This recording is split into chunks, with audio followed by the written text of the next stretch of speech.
Well, good evening. My name is Lloyd Steffen. I'm a professor of religion studies. I'm also the university chaplain, and I direct our Lehigh Dialogue Center.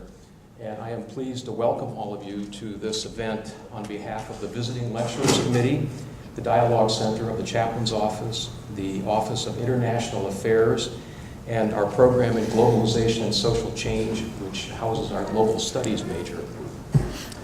Our speaker this evening is Imam Feisal Abdul Rauf, and he is known for many things. Since 1983, he's been the Sufi Imam of the Al-Farah Mosque in New York City.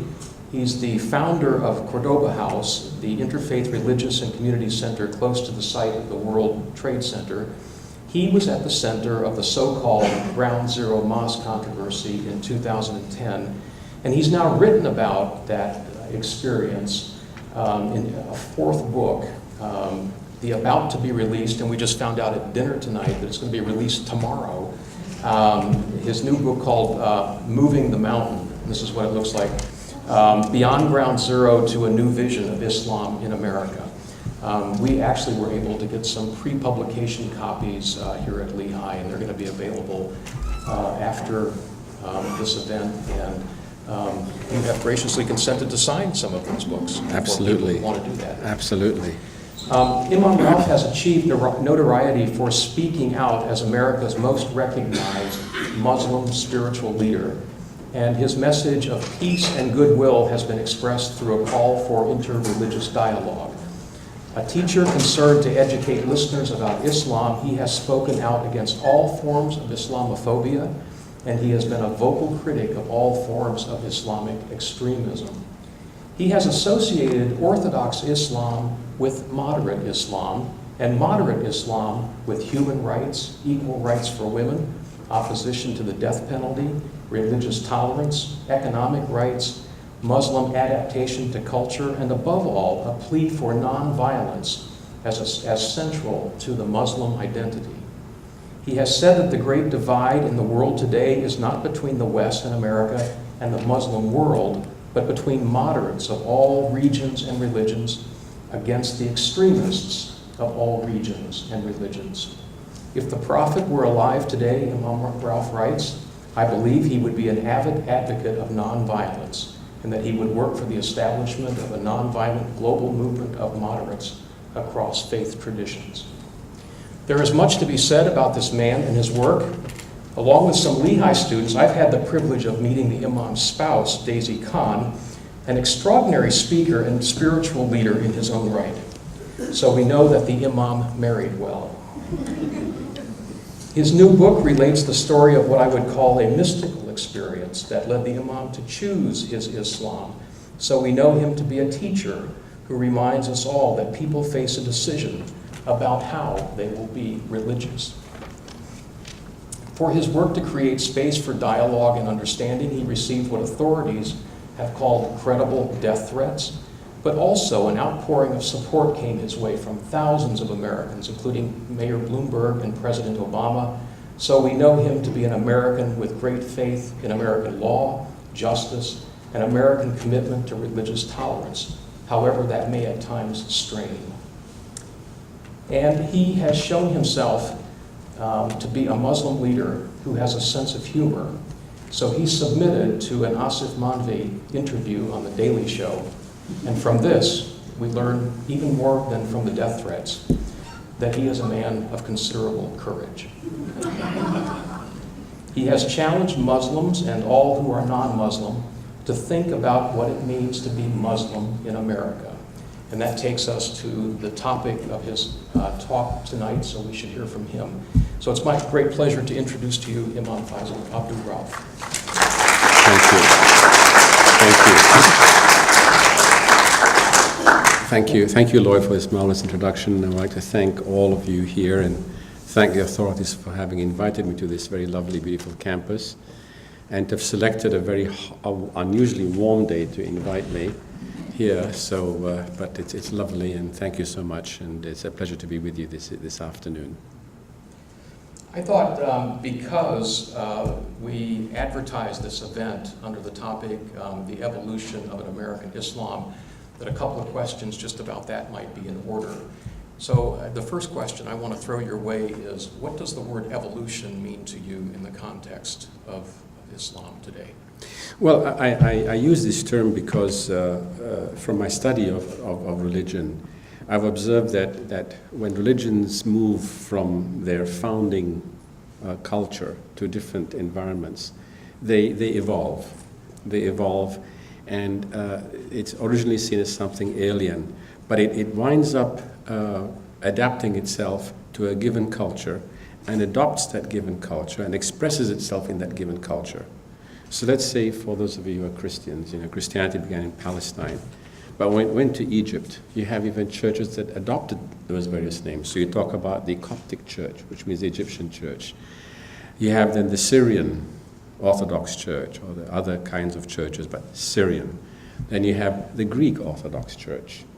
And as if that were not enough, you have different kinds of Orthodox churches, the Russian Orthodox, the Greek Orthodox, the Ukrainian Orthodox Church.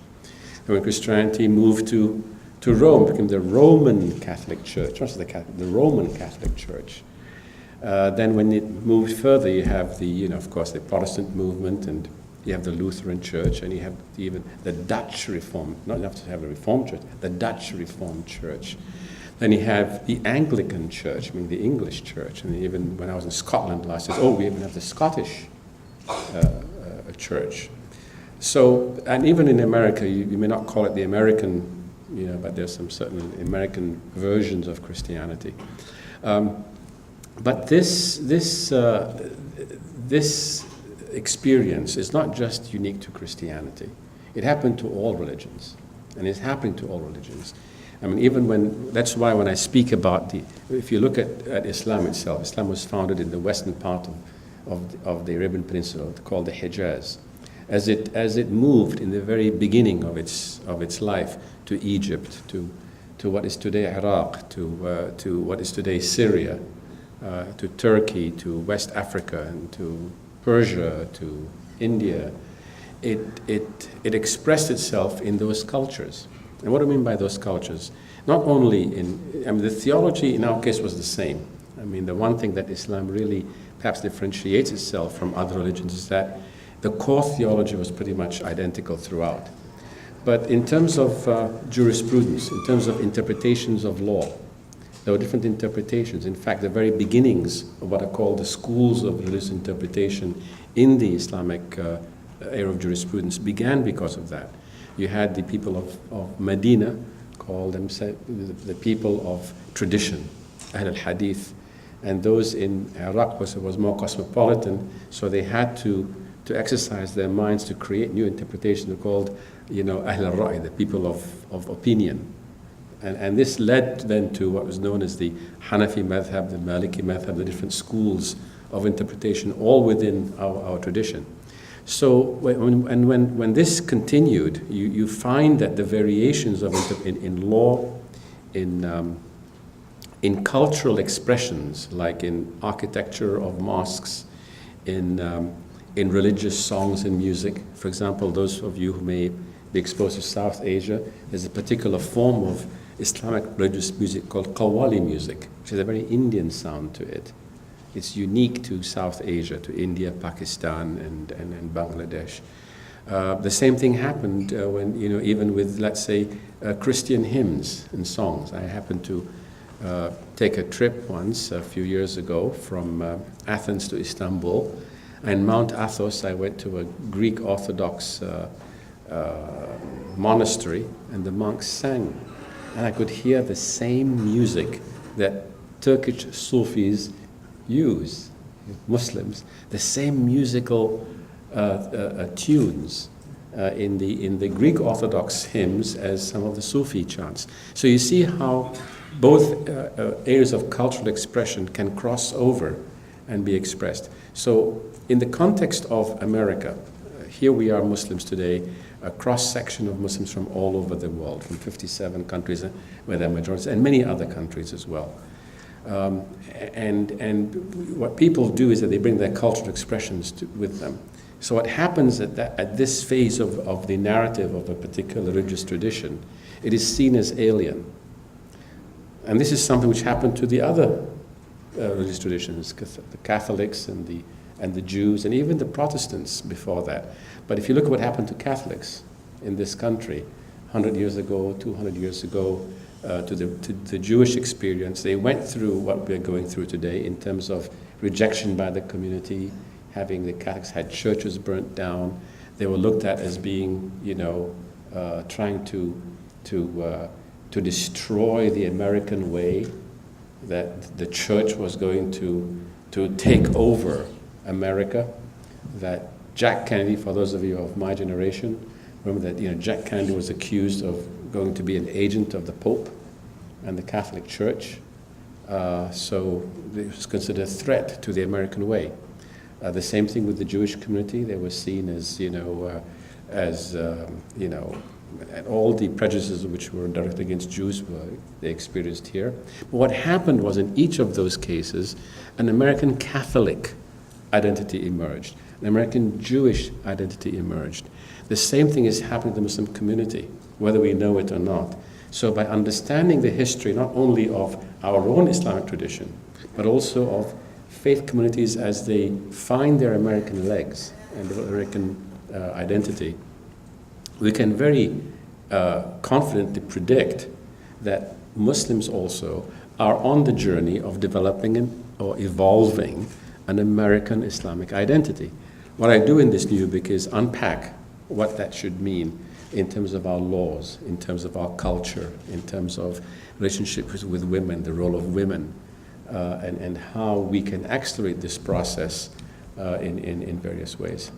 Yeah, you mentioned architecture, and I found in your book, I actually had a chance to read this book over the weekend, your discussion of the mosque, because we have an idea in our head as to what the mosque looks like with the dome and the minarets. But you talk about the early mosques not looking like that at all, and how actually the development of the domed mosque has depended on Christianity as part of its evolution. Absolutely. I mean, we are all victims of many myths. And one of the myths that many Muslims have is the mosque has to have a dome. I mean, I remember I have one of my people in my congregation who said, I mean, how can this mosque not have a dome or a minaret? Well, the mosque of the Prophet had neither a dome nor a minaret. And the dome was adapted from Christian church architecture.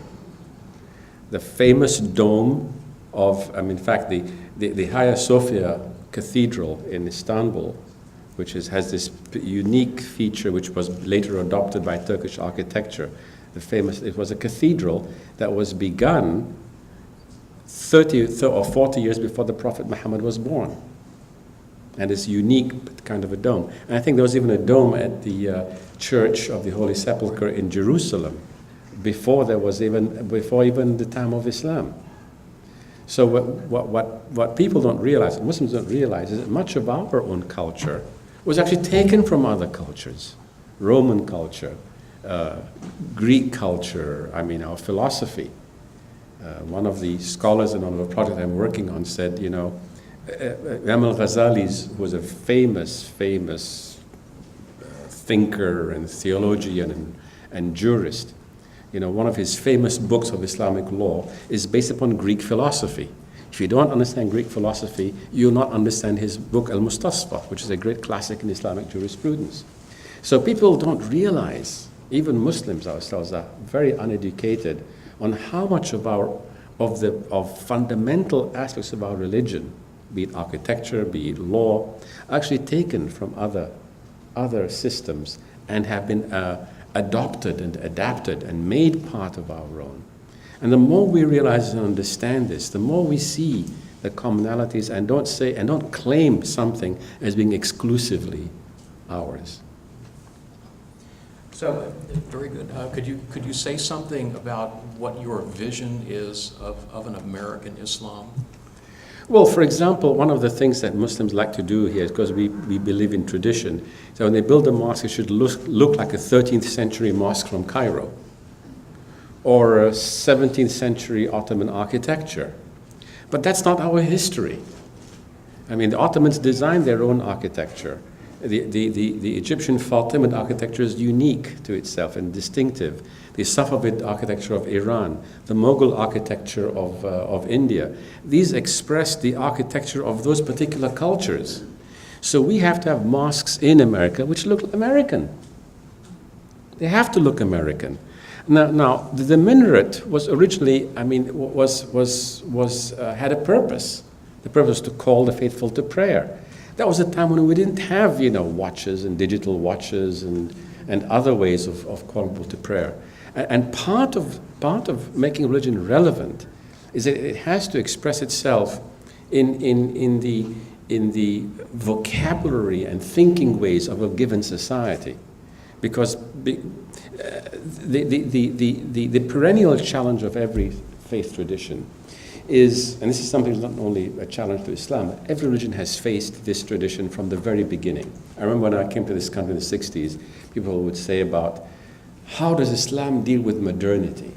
In the 20th century, modernity was the big word, that was the buzzword that was used. But modernity is a common thing. In every generation, there's a new idea of what modernity means. And the way I redefine this question is that every tradition has to address this question. What are our eternal values? And how do we express our eternal values in a continually shifting environment, either of time or of place? And one of the great statements I like to quote is that of Imam Ali, who was the cousin and son-in-law of the Prophet, when one of his teachings said, educate your children. This is great for us professors and educators here. Educate your children for a time different than your own. Okay. So even in a given country, in a given locality, there is this notion that times will be changing. And you have to educate people so they understand what is it that is perennial and eternal about their religion, what is incidental and marginal and part of its cultural expression, which can change when a religion goes to a different culture. And that's part of what we have to do here in America, and that's, I think, part of the assignment that Muslim thinkers and leaders in America need to focus their attention on. You're speaking about a very progressive notion of Islam, it seems to me. Well, it's very traditional. Well, it's progressive in one sense. It looks progressive to me, and you can address that, but don't you get some pushback from more traditional kinds of people for the views that you hold about these kinds of things, cultural adaptation and such? Yes, but when I explain to them how this has happened in our past, and this is part of our tradition, that it's in keeping with our tradition to actually do this, then they start thinking, so that's right. And I speak about not only in terms of cultural tradition or architectural tradition, but even the jurisprudence itself, the laws of Islam, the jurisprudence, the way jurisprudence, even some of the terminology. The word mufti and fatwa is actually a technical term from Roman law. Okay, I mean, when Muslims became Muslims, when people became Muslims, they adopted and adapted the existing laws and jurisprudence of their societies. So there was the traditional Arabian law, there was the Roman law, Egyptian law, Mesopotamian law, and all those laws and all those ways of dealing with issues were adapted into Islamic jurisprudence and law. And now the Romans have what's called a prudent in every town, who was the person who would go to get an opinion, a legal opinion on an issue of law, would explain the law to you. And this became known as the mufti. So the word prudent is if you study law, Roman law, the Romans had this in every town, they had a prudent. And so the Muslims had a mufti who would explain the law to the people. So many Muslims don't really think, oh, this came sui generis. This just developed out of the deserts of Arabia.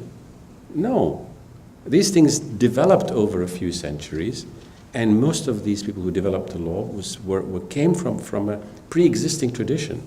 So much of what is considered Islamic was what people did. And that's why I don't like the word Islamic. People use it.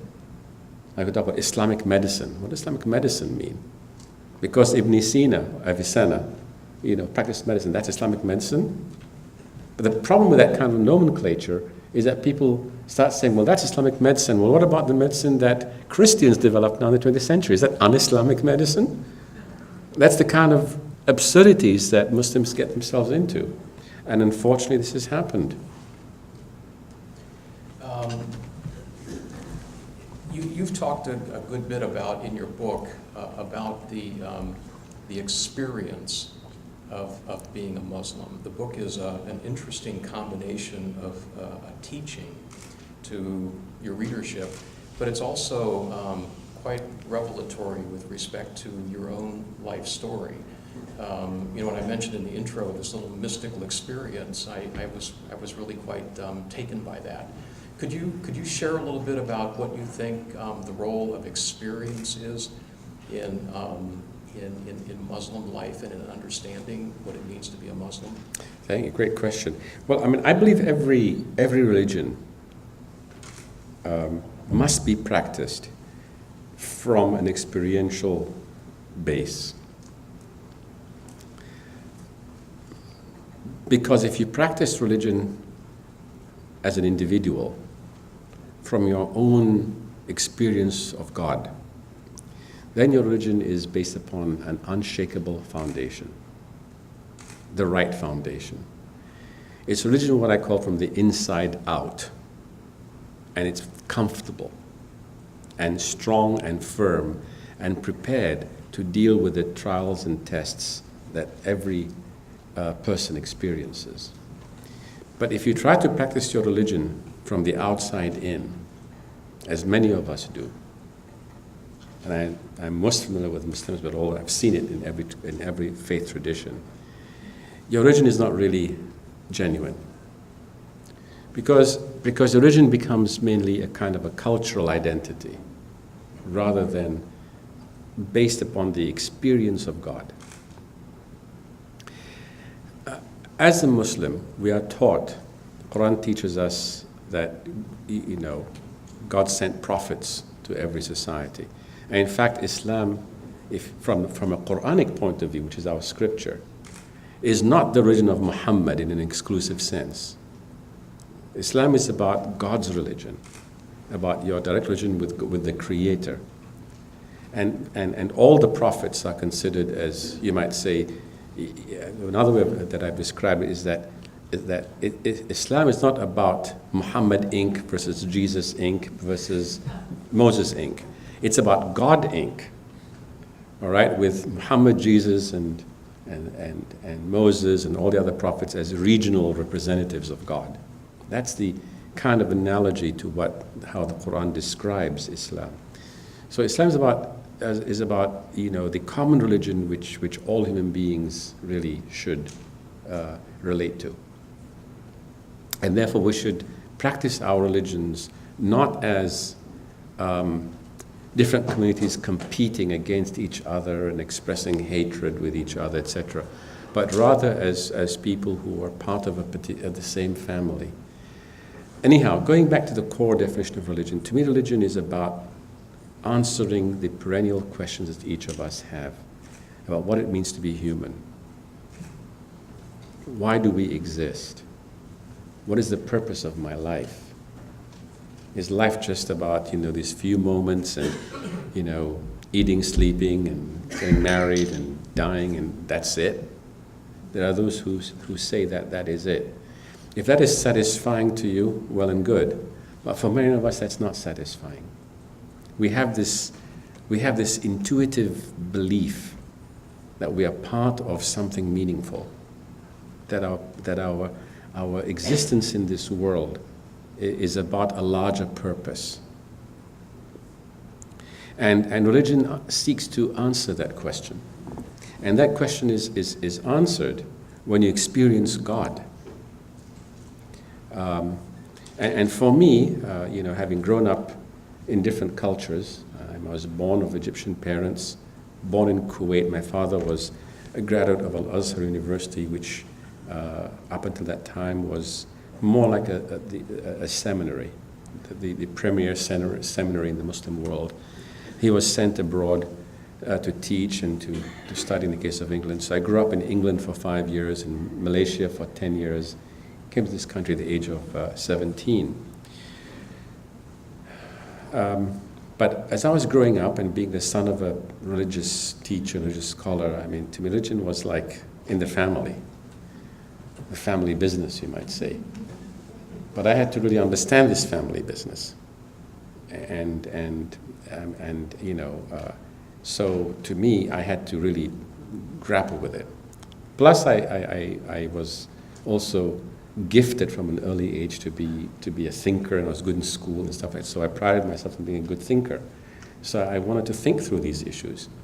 But I also realized when I was practicing my faith that I was taught to practice the rituals of my faith, but I had a problem. I talk about it in my book.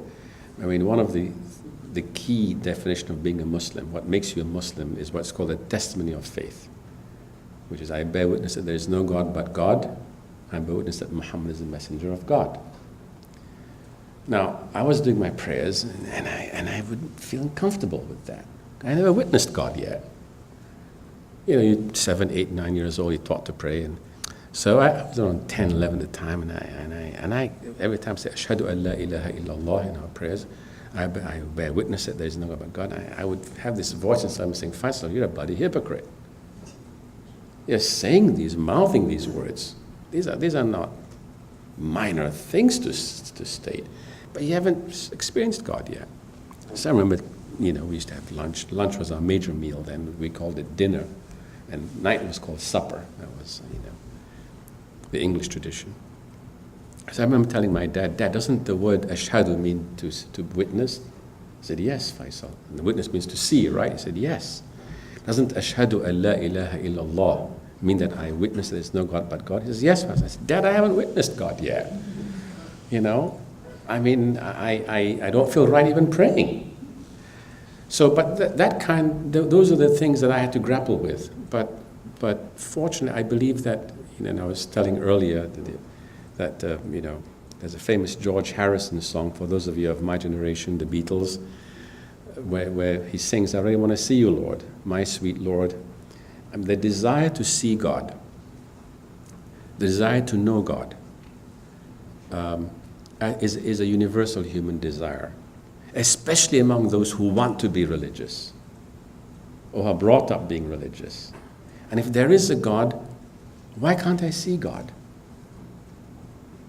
If God is the creator of the earth and the heavens and the universe, shouldn't God be evident to me? Shouldn't I be able to see God? How do I know that God is real? How do I know that this Quran or this Bible is really the Word of God? How do I know this is not some kind of sham? Okay. And even at a young age, I could see that adults were hypocritical a lot of the time. I remember as a young kid saying, why are these adults laughing? I don't find that joke funny. You know? And I could see people who are hypocrites. We've all seen people at a young age, you know, even people who are religious, being hypocritical, being egotistical. So how do I know that this talk about God is really meaningful? But yet there's something inside me which wanted that.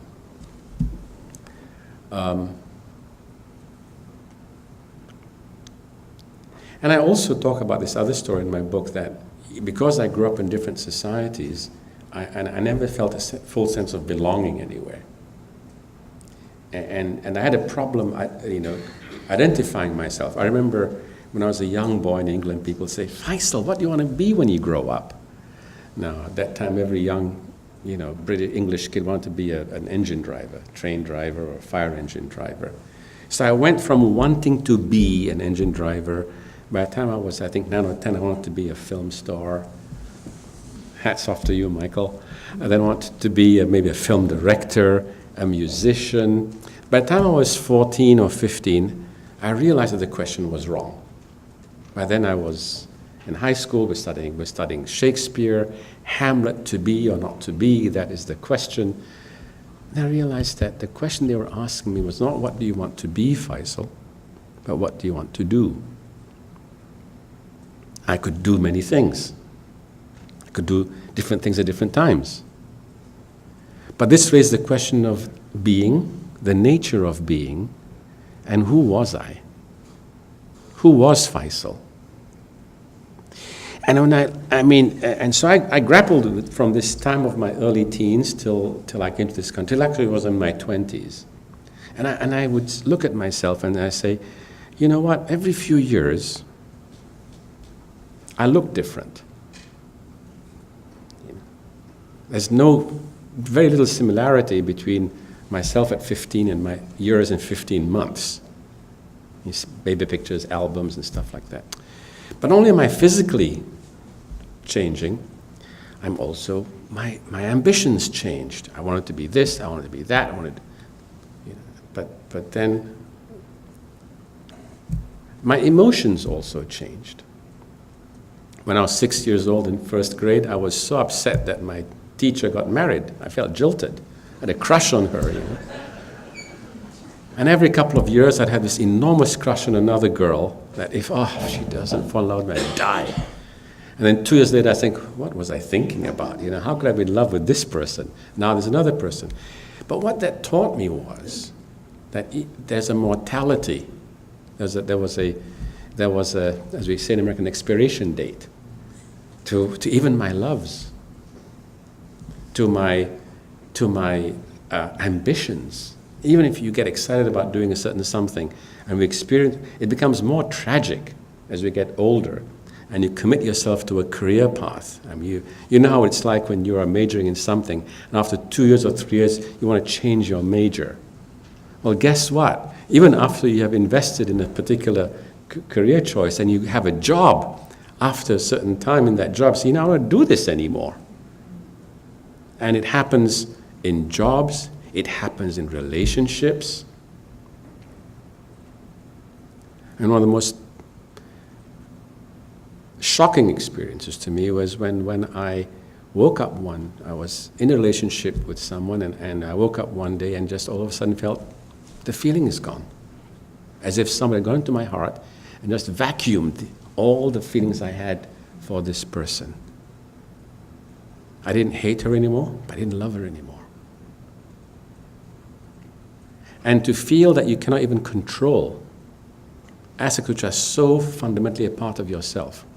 But that's not the point.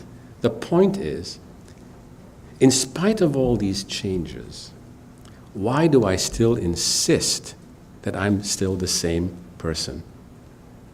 Why am I still Faisal and not somebody else? Why do I still believe that there's a self in there? There's an I, capital I, whose name is Faisal, who is still the same Faisal in spite of everything that is measurable as having changed. So I came to the conclusion that in spite of all the physical changes, the mental changes, the career changes, the emotional changes, there was something in me that was timeless. There was something in me that remained unchanged. And that self, which we are taught is my soul, or maybe to use Freudian language is the id or the superego or whatever ego, whichever, or the combination of those three parts. There's an I there, a self, which is timeless, a self which is eternal. And it's in that location that the experience of eternity is known. It is in that space where God and man intersect. And it's in that space where, to use the Abrahamic, Christian, Jewish, and Muslim language, the image of God lies, where human beings as imago Dei, the image of God lies. Or to use Quranic language, when God created Adam, God says in the Quran, and I breathed into him of my soul or my spirit.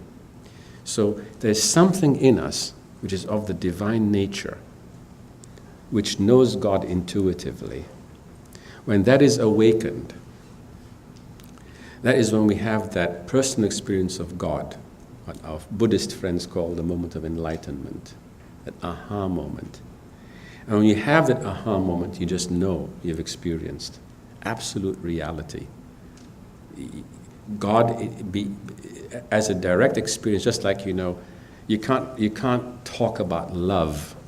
You can't rationalize love. You can't conclude that you have had a love experience from a rational process. You know it experientially. When you've fallen in love, that's what it is. Oh my God. That feeling, this is why mystics and Sufis and other traditions use the language of love when they describe the experience of God. But once you've had that experience, it is so powerfully transformative that what it does to you is that it just relaxes you. It's a moment of incredible relaxation. A relief comes in, and it changes and alters the tone and the complexion of your religiosity. It becomes based upon substance rather than on just this fake attempt. And those who have not had this experience, their religiosity is like an empty vessel. But let me ask you about that, because there are a lot of people who haven't had that experience, and your book talks about you having this experience and then the consequences of it as you're sharing with us now. But what do you say to a person? I mean, you're a spiritual leader. What do you say to somebody who comes into your office and says, I understand about this desire thing, and I've got that, I think, but I've never had this experience. Then you have to experience it and seek it, which is why in every religious tradition, you have a mystical tradition. Okay, and you see, what did people experience in the company of a prophet? What did people experience in the company of Jesus? In fact, Rumi, for example, was one of the great Sufi teachers, talks about the breath of Jesus. Okay, it's this, because, even in our tradition, Jesus is considered, every prophet came with a signature. Moses with a law. Jesus was the ultimate Sufi master, to use the language of Islam. And the prophet combined all signatures. He came with a law, with spirituality, with dream interpretation, with all these various things. With David was a king, Solomon was a king, but not all prophets were kings or rulers. So our prophet Muhammad was, as the seal of prophethood, came with the summation of all those signatures, so to speak. But when Rumi talks about the breath of Jesus, every prophet is given this experience. In the presence of a powerful spiritual being, you feel that spiritual connection. You feel that transformation.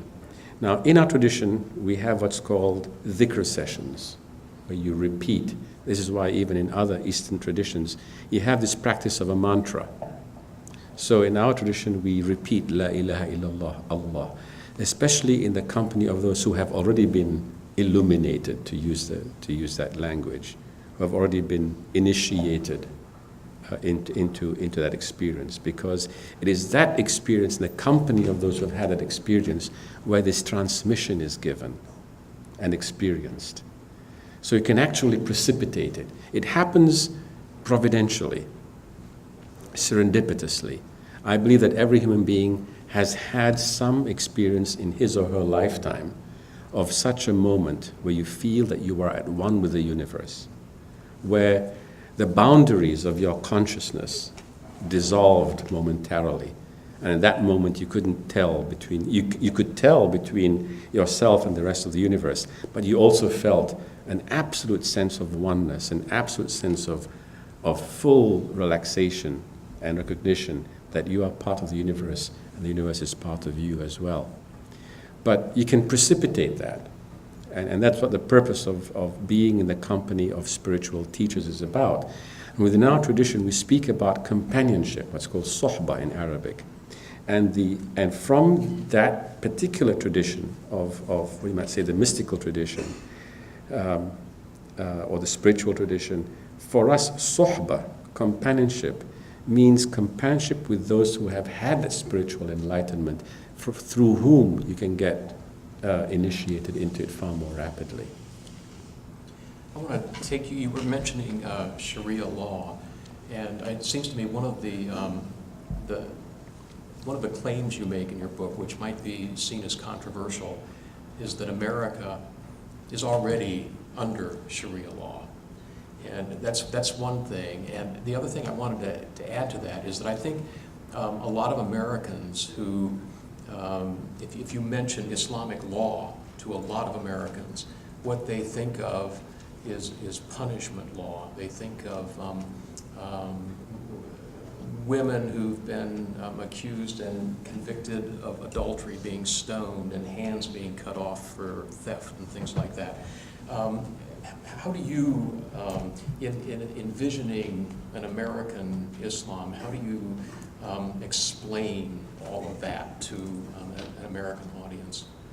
Well, first of all, the penal code in any law is not the primary aspect of a law.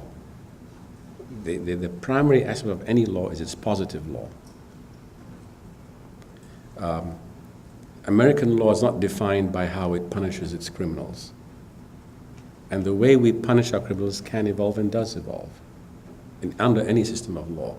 But the positive law remains unchanged.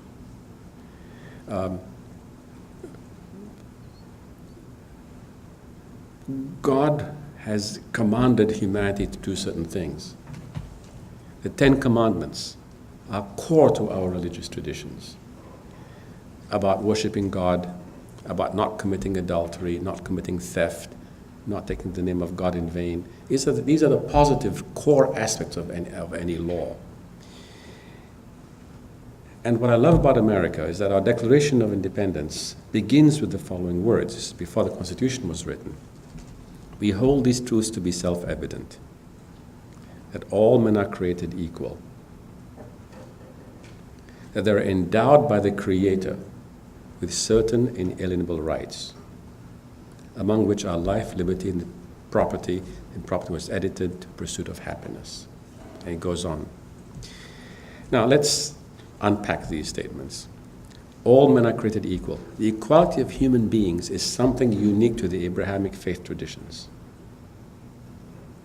In all societies, whether in the Middle East or the Far East, believe in a classification of humanity, a caste system or a class system. And you were born, lived, worked, and died, and married within that class. The notion of human equality was a radical concept which Christianity, Judaism, and Islam very clearly put forth. Endowed by the Creator with certain inalienable rights. Now, what this means is that the rights we have as human beings are given to us by the Creator, not by any government agency. It cannot be revoked by any man-made entity. These rights inhere in every human being just because they are human. Now, this is a radical concept. The right's not given to you by the king, not revoked by the king, not revoked by the government. No. The role of government is to recognize that. Now, the fact that this is part of the social contract of America, it may not be religious in the parochial sense of religious, but it is religious in the dynamic and the substantive aspect of being a notion of a nation under God.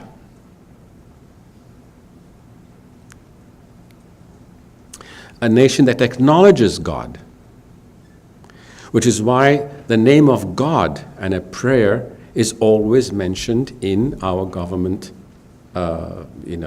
sessions of Congress are opened every year with a prayer. The president always says, God bless America. It's not God bless the king. God bless America. The recognition of God is part of the American social contract, the equality of human beings is part of the American social contract, the notion that the rights given to us are part of our American social contract.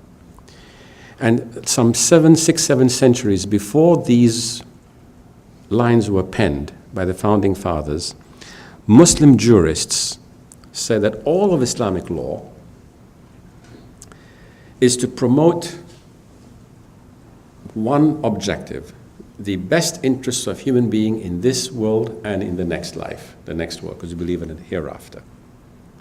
مصلحة الإنسان في الدنيا والآخرة. The maslaha means the best interests of human beings in this life and the next. And they unpacked this meta objective into 6 major objectives called the maqasid of the Sharia, the objectives of Islamic law or divine law, which is the protecting and furtherance of life, of religion, of property, of family, of the mind, and of dignity or honor. So in looking at life, liberty, property, or life, liberty, pursuit of happiness, life is common. I map liberty to dignity and honor. And what do we do to pursue happiness? You try to get material well-being, which is property. We try to marry our loved ones and have a family and take care of our family, which is the objective of family. We pursue our intellectual desires, whether it's solving the crossword puzzle or whether it's going to Lehigh University, getting a degree in globalization and international studies. And what did I miss? Property, family, intellect, and religion. The object of religion is the 6th one. And we want to practice the faith. We want to practice our beliefs, whatever our beliefs are, which is what religion is about. So you have life, liberty, which is, or life, dignity in the Islamic legal nomenclature. And what Islamic jurists have done is unpack the concept of pursuit of happiness into 4 other things which really cover, pretty much map what people want. Is that freedom of religion, practice the beliefs that they want, to accumulate wealth, to have a family and have a love life, a personal relationship, and pursue the intellectual desires. So this is why I say the American social contract expresses the values of the Sharia, of our Islamic jurisprudence, in a way that is, to me,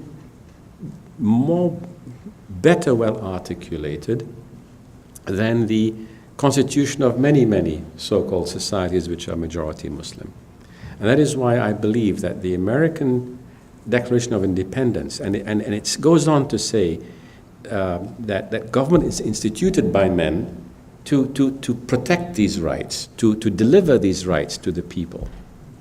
And when government becomes abusive of these ends or does not fulfill these ends to its people, then it's the right of the people to change the government to a better form of government that can assure them of the delivery of these deliverables, you might call them.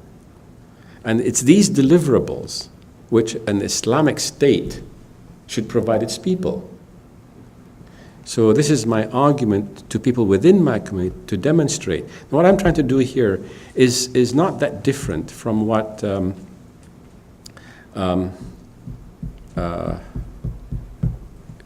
John Courtney,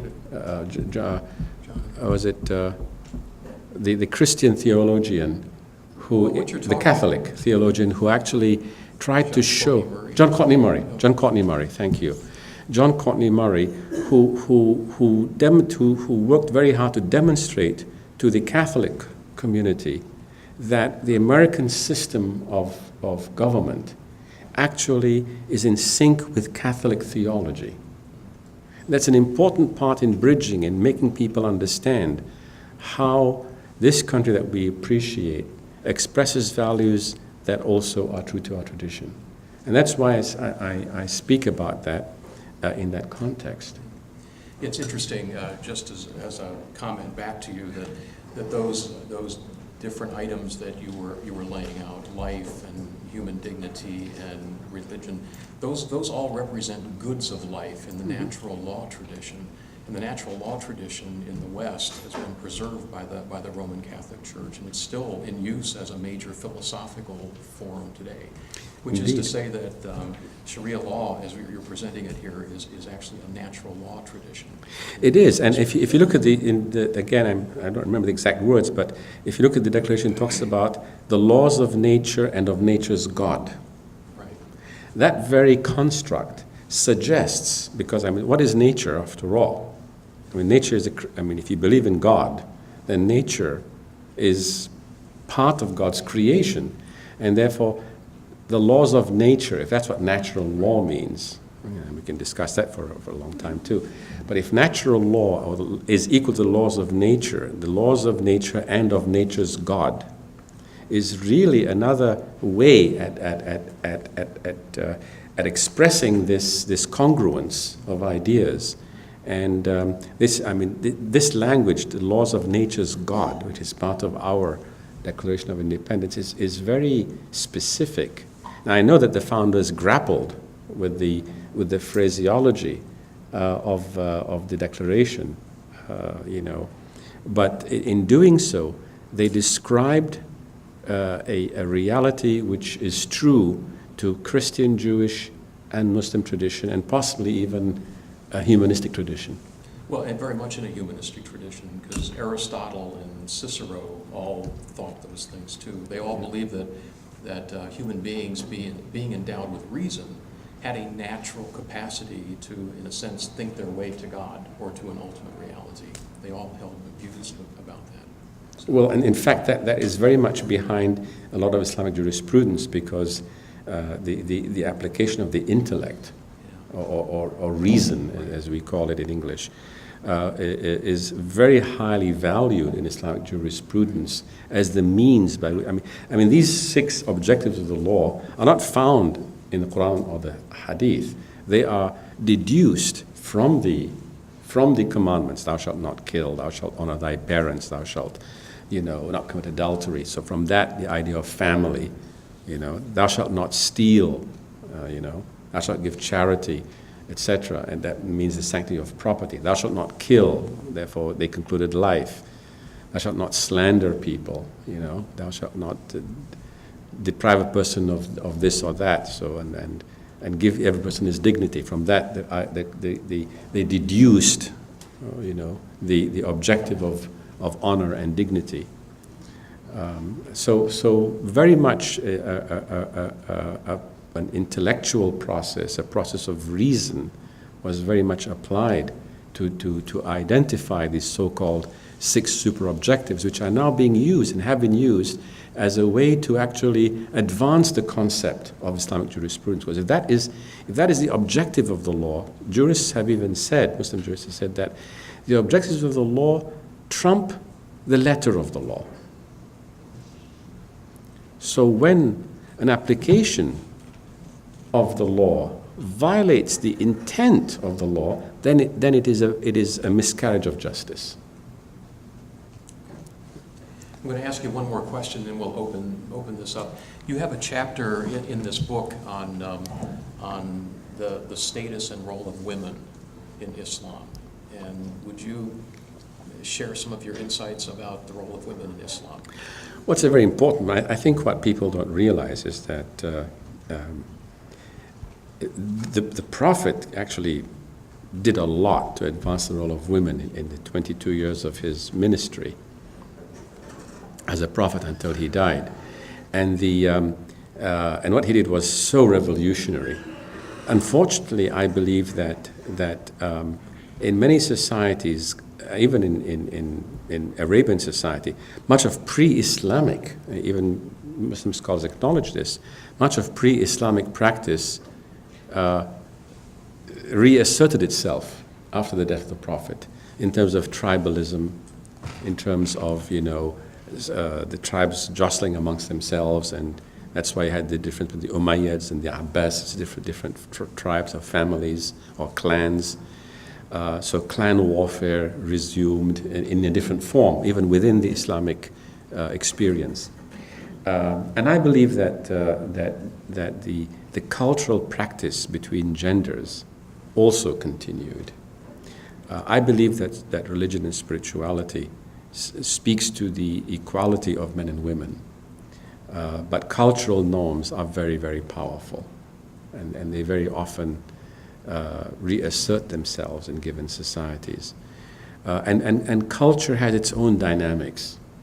But I believe that from a reading of the Quran and teaching of the Prophet, and from the writings of many jurists, including modern jurists, that there is an ideal mentioned in the Quran, and part of the work of succeeding generations of Muslims and Muslim scholars is to continue the unfinished work. One example is given to me by a dear friend of mine who was just retired as Chief Justice of Malaysia. And he is brilliant in phrasing the issue in such a way that makes people rethink their issues. He said, if you read the Quran, it's very clear that the Quran is against slavery. It promotes freeing of the slaves and so forth. But it never quite outlawed slavery. And for many centuries after the Prophet, slavery continued. But now slavery is abolished all over the world. Now, Muslims have a myth that the ideal Islamic community is that of the Prophet. So he asked this question. I've asked many scholars, he says, should we reinstitute slavery so our society becomes more like that of the Prophet in the 7th century? No one has said yes.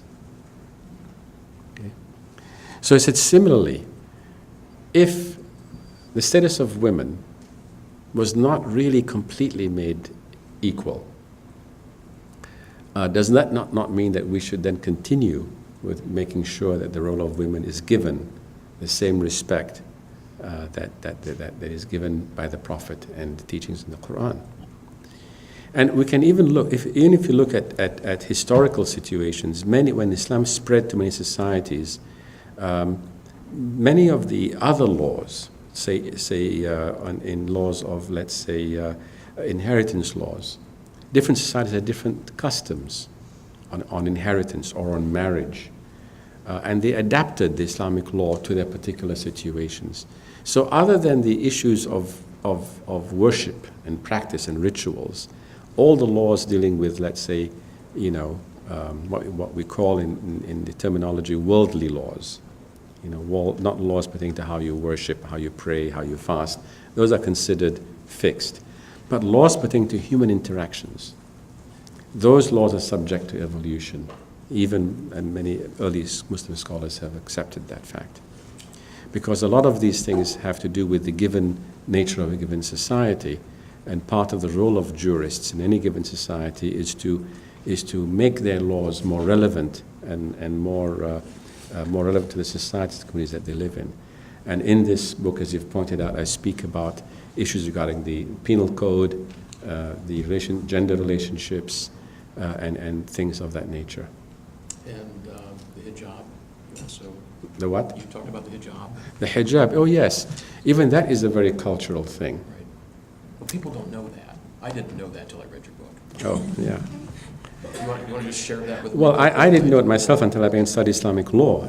I discovered that there are different interpretations, and actually I didn't go into that full detail in the book, and that there are different interpretations on what should be covered by a woman in the presence of what they call a marriageable man, not outside her immediate family. And that these interpretations, when I read the law books, the interpretations go from that everything should be covered except the face and the hands, to the navel and the knee have to be covered. And the reason for that I discovered is because a lot of what happened in Arabian society then got classified and got institutionalized. In Arabian society at the time of the Prophet, there were different classes of people. There was the high society, there were the Bedouins, and there were the slaves. And there's a different dress code. Just like you have different dress codes for, even European society for different professions, you wore different clothing, there was a different dress code on covering. If you're a woman of high society, you would cover yourself completely. In fact, in Babylonian society at that time, or as today Iraq, if you were royalty, common people were not allowed to see you because you were considered something super, something semi-divine. And for a common person to look upon a member of the royal family was considered a crime. They had to be completely veiled. In Arabian society at that time, women of high class never breastfed their children. They always hired a wet nurse, who usually was from the Bedouin class. And women would breastfeed in public. Even as a child, I would go in Egypt, I would go in our village, you would see women, babies just whip out their breasts, and, it was public. And there are many hadith where the Prophet saw women breastfeeding, and he never said, "Oh, woman, cover your..."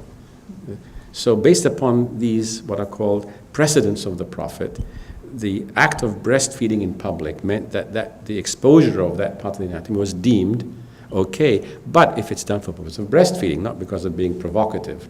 There's a Quranic verse which commands the believing woman not to, because women used to build up their cleavages like, Victorian women did to look more sexy. So the idea of being sexually provocative was frowned upon, but the idea of breastfeeding in public was not frowned upon. So the issue is not the covering of the anatomy. The issue is the intent behind your actions. And also I discovered that under Islamic law, all the schools of Islamic law agree on this, that a Muslim slave woman can pray with her head uncovered, which means that the covering of the head is not even required for the prayer to be valid. Because even in Islamic jurisprudence, there's no difference between the slaves and the free on the issue of worship, acts of worship. So from reading the law books and from looking at the history of how these laws evolved and got institutionalized, I came to the conclusion that the covering of the hijab, which many women regard as being absolutely required, is just one of 4 interpretations of what is required. It has to do with the institutionalization in law of cultural practices in that time. And that therefore we need to look at these cultural practices and understand them so we can inform and educate our congregations on what is genuinely required of them, rather than forcing people, and women especially, into a